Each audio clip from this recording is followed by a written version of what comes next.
प्राचीन काल में मनोहर नगर में पीठत नाम का एक ब्राह्मण रहता था। वह भगवती दुर्गा का परम भक्त था। उसके संपूर्ण सद्गुणों से युक्त सुमति नाम की एक अत्यंत सुंदरी कन्या उत्पन्न हुई। वह कन्या अत्यंत रूपवती थी। समय के साथ वह बढ़ने लगी। ब्राह्मण देव जब हर रोज दुर्गा माता की पूजा करते और होम करते तो वह कन्या उस समय वहां उपस्थित रहती। एक दिन सुमति अपनी सखियों के साथ खेलने में रम गई और भगवती के पूजन में उपस्थित नहीं हुई। इस पर उसके पिता को पुत्री पर बहुत क्रोध आया। क्रोधवश वे बोले, दुष्ट पुत्री, आज तूने भगवती का पूजन नहीं किया, इस कारण मैं किसी कुष्ठ रोगी या दरिद्र मनुष्य के साथ तेरा विवाह करूंगा। कन्या पिता के क्रोध से दुखी हुई और कहा, पिताजी, आप मेरे जन्मदाता है, आपको पूरा अधिकार है मेरे बारे में निर्णय लेने का, बाकी मेरे कर्म और प्रारब्ध।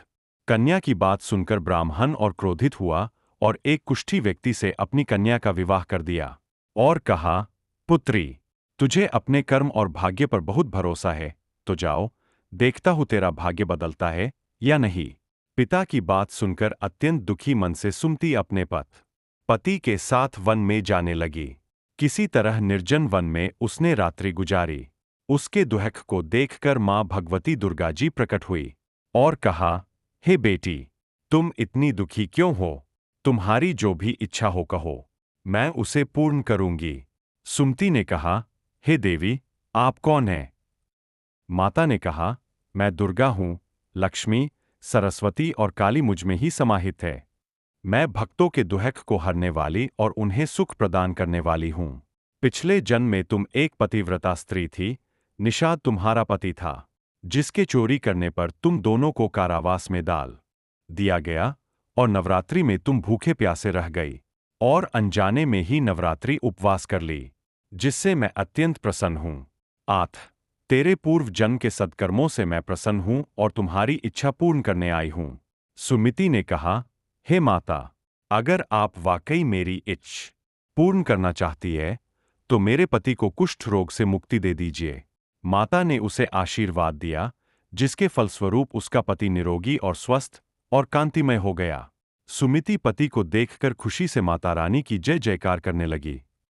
हे दुर्गे, आप दुर्गति को दूर करने वाली और लोगों का संताप हरने वाली हो, दुखियों की पालनहार और सबको आशीर्वाद देने वाली हो, आप दुष्टों का अंत और जगत कल्याण करने वाली जगत माता हो।